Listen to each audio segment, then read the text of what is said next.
Adobe Photoshop project ভিত্তিক কোর্সের প্রথম ক্লাসে স্বাগতম জানাচ্ছি। আমি আশিকুল ইসলাম। আশা করি ভালো আছেন।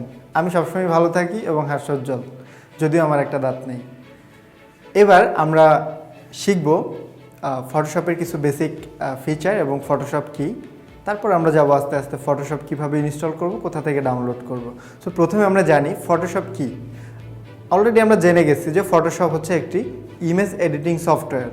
তো এটাকে যদি আমরা একটা ডেফিনেশন দিতে চাই, ফটোশপ হচ্ছে এমন একটি সফটওয়্যার যেটির মাধ্যমে যে কোনো ছবি যে কোনো উপায়ে যে কোনোভাবে ম্যানিপুলেট করা যায় এবং সেটা প্রফেশনালি, নন প্রফেশনালি, পার্সোনালি ইউজ করা যায় এবং এটার কপিরাইট ইউজও আমরা সেট করে দিতে পারি ফটোশপের মধ্যে দিয়ে। চাইলেই আমার ছবি যে কেউ ইউজ করবে সেই ধরাবাঁধা রুলসটা আমরা সেট করে দিতে পারি। সো এটা হচ্ছে ফটোশপ। তো ফটোশপ কিভাবে কাজ করে? ফটোশপ বেসিক্যালি পিক্সেল দিয়ে কাজ করে। অর্থাৎ আমরা যখন কোনো ছবি তুলি, ছবিটা যখন আমরা জানি যে ক্যামেরা এত মেগাপিক্সেল হয়ে থাকে। এটা কেন হয়? তো এটা হচ্ছে আমাদের ফটোশপের সাথে জড়িত। অর্থাৎ আমরা যখন কোনো ছবি এডিট করি, দেখা যাচ্ছে জুম করলে একটা না একটা সময় সেটা ফেটে যায়। অনেক হাই রেজুলেটেড ইমেজও কিন্তু জুম করলে ফাটে। তো এই যে পিক্সেল, ফটোশপ পিক্সেল দ্বারা গঠিত, অর্থাৎ অনেকগুলো পিক্সেলের সমন্বয়ে একটা ছবি তৈরি হয়ে থাকে। তো এটাই হচ্ছে বেসিক্যালি ফটোশপের একটা ডেফিনেশন। এবার আমরা জানবো কিভাবে ফটোশপ ইনস্টল করতে হয়। তো আমরা এবার জানবো কিভাবে সরাসরি সফটওয়্যারটি ডাউনলোড করতে হয় এবং ইনস্টল করতে হয়। প্রথমে আমি adobe.com এই ওয়েবসাইটে চলে আসবো। আসার পরে দেখতে পাচ্ছেন মেনুগুলোর মধ্যে ক্রিয়েটিভ অ্যান্ড ডিজাইন নামে যে অপশনটা রয়েছে, এখানে ক্লিক করার পরে সরাসরি আমরা ফটোশপ এইখানে ক্লিক করব। ফটোশপে ক্লিক করার পরে আমার এখানে ফটোশপকে কেন্দ্র করে একটা ডিটেইল পেজ চলে আসবে। আমরা এখানে যে মেনুটা পাবো ফ্রি ট্রায়াল বাটনটা, এই ফ্রি ট্রায়াল বাটনে ক্লিক করার পরে আমাদেরকে একটা নতুন পেজ নিয়ে আসবে পপ আপ করে। এইখানে দেখা যাচ্ছে যে প্রাইসিংটা দেখা যাচ্ছে individual, business, student and teacher. এইখানে আপনি যেটাই সিলেক্ট করেন না কেন, তা আমরা ইন্ডিভিজুয়াল দিয়ে যেহেতু আপাতত ফটোশপটা ডাউনলোড করতে চাচ্ছি।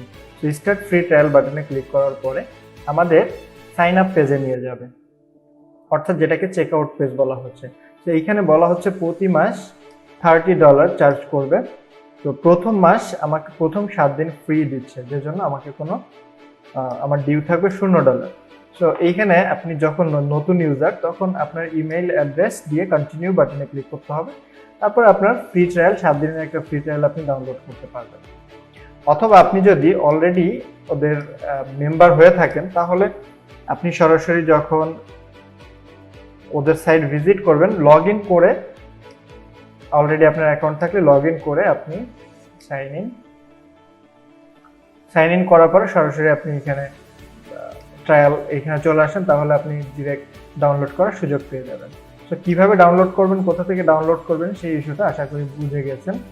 আর সাইন আপ করার জন্য বেটার হচ্ছে এই ফেসবুক অথবা গুগল, জিমেইলের মাধ্যমে অ্যাকাউন্ট করে ফেলা, অথবা এখানে যখন আপনি পাসওয়ার্ড বা সাইন আপ করবেন, আপনার পাসওয়ার্ডটা অনেক স্ট্রং হতে হবে। অর্থাৎ আপনি যদি ইমেইল দেন এটা, নাম দেন এটা,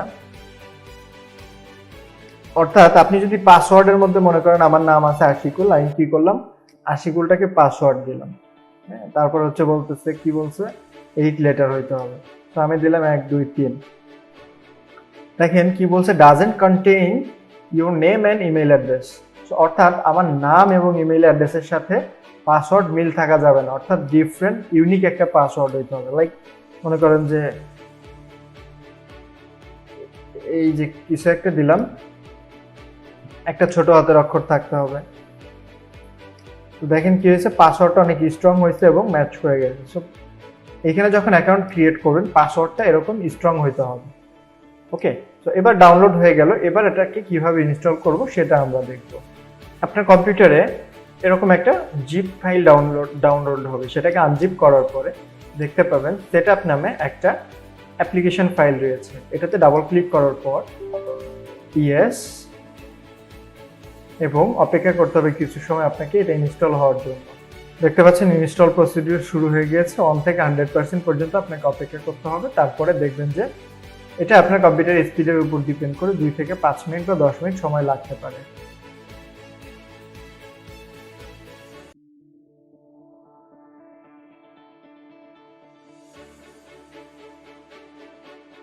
দেখতে পাচ্ছেন আমার 100% কমপ্লিট হয়ে গেল। 100% কমপ্লিট হওয়ার পরে ফটোশপ ওপেন হবে। প্রথম ক্লাসে জেনেছি কিভাবে টোটাল কারিকুলামটা, এবং পরবর্তী ক্লাসে আমরা জানলাম ফটোশপ কি এবং কিভাবে ফটোশপটা ইনস্টল করতে হয়। সো এর পরবর্তী ক্লাসে আমাদের থাকবে কিভাবে আমরা সফটওয়্যারে কিছু বেসিক চেঞ্জেস আছে সেই চেঞ্জেসগুলো করতে পারি এবং ইন্টারফেসের ডিজাইন চেঞ্জ করতে পারি এবং একটা নতুন প্রজেক্ট কিভাবে শুরু করতে পারি। সো পরবর্তী ক্লাসে আমন্ত্রণ জানিয়ে আজকের মতো আমি বিদায় নিচ্ছি। টাটা।